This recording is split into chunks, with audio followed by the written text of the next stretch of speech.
Okay, magandang araw po sa ating lahat mga ka-agri. Good morning po sa ating lahat. Nandito na naman po inyong kaibigan. Nagbabalik po sa ating pong programa, June Agri Kaalaman TV, na magsishare po sa inyo ng mga kaalaman tungkol po sa pagtatanim ng mga halamang gulay. Ngayon po mga ka-agri, bago po tayo magsimula ay magpapasalamat po kami sa lahat po ng aming mga viewers, sa lahat ng aming mga subscribers. Sa mga hindi pa po nakapag-subscribe ay inaanyayahan po namin kayo na sana po ay mag-subscribe po sa aming YouTube channel, ang June Agri Kaalaman TV, para po makatulong po kayo sa amin pong pagbablog na maipagpatuloy pa namin ang amin pong mga pag-share ng mga idea, kaalaman tungkol po sa pagtatanim ng mga halamang gulay. Ngayon po ang ating topic po mga kaibigan at mga ka-agri ay tungkol po sa bagong tanim na sitaw. Ito po ay 9 days old na siya mga ka-agri, simula po ng atin pong itinanim sa beds po natin dito, no? Isi-share lang namin mga ka-agri kung paano namin ito inalagaan, no? Magsimula po ng amin pong pinunla ito dito sa beds na to ng mga ka-agri. Una po, bago po tayo magtanim ng buto ay atin pong ayusin yung lupa, no? Dapat mabuhaghag siya, dapat hindi po bugol-bugol yung lupa, kasi mas mabuti sa tanim na buhaghag ang ating lupa, no? At isa pa mga ka-agri, bago natin ilagay ang buto sa lupa na ating taniman ay nagsasagawa po kami ng basal. Yung basal ay ano po tayo dito sa lupa, atin pong bubutasan ng 6 inches, no? 6 inches lang mga ka-agri. Tapos maglagay po tayo ng combination, depende sa inyo mga ka-agri, kung mayroon pa tayong triple 14 or triple 16, depende na sa lugar ninyo kung ano yung kung ano yung available.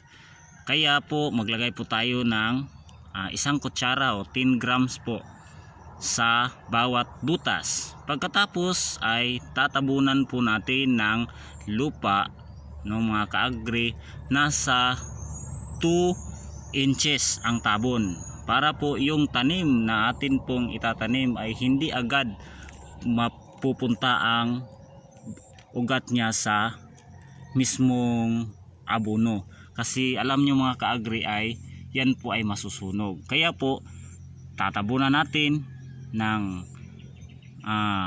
2 inches bago po tayo maglagay ng buto ng ito sitaw, no? Ganon. Pagkatapos ay wag po nating tabunan ng medyo baga, no? Para po hindi po mahirapan yung tanim, lalo na mag-germinate na siya. Gaya sa dito sa kabila, no? Sa kasunod niya ay, kasi dagdadalawa ang tanim natin, no? Isa lang, tapos mayroon kaming pinahabol na isa para maging dalawa siya. Ito ang sistema mga ka-agri. Dapat ay hindi masyadong malalim ang tanim natin, para hindi po mahihirapan yung tanim, lalo na pag mag-germinate na siya. Ito, nag-germinate na siya. Nasa 3 to 4 days ay ganito ng mukha ng ating buto na itatanim, no mga ka-agri. Tapos pagdating po ng 2 linggo ay kailangan natin siyang mag-apply na po tayo ng abono. At isa pa mga ka-agri, dapat mayroon tayong prevention, no? Nagtanim tayo ng buto, pagkatapos natin ng pagtanim ng buto, i-recap lang po natin, no, mga ka-agri, ay maglagay po tayo ng insecticide or fungicide, no.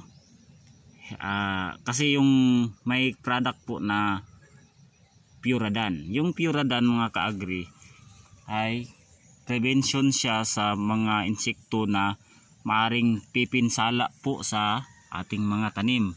Kaya kung mapapansin ninyo, mga ka-agri at mga kaibigan, ay walang anumang pinsala yung aming tanim, no. Yan po ang totoo, mga ka-agri. Halos silang lahat ay napakaganda ang sibol. Walang anumang bites ng mga insekto, no. Makikita ninyo, mga ka-agri, napakaganda niya kasi may prevention kami. Naglagay po kami ng Sirinid na nilagay namin sa puno talaga ng nagdilig kami, no. Nagdilig kami ng Sirinid at saka naglagay din kami ng Puradan. Sa ganitong edad, mga ka-agri, ay dapat ating maalagaan kasi nagsisimula pa po ang ating tanim na lumago, no.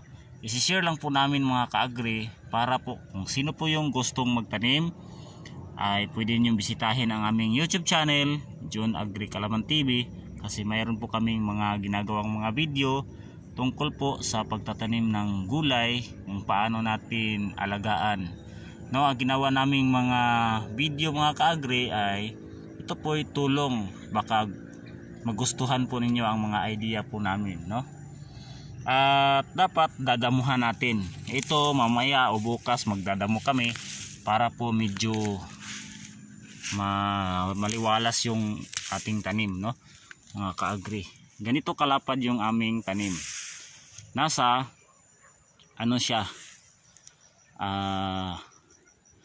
2,500 hills. Yan, doon pa sa baba. Yan lang po ang amin pong isi-share sa inyo, at magandang araw ulit sa inyo, mga ka-agri, at happy viewing po sa inyong lahat. God bless po sa atin.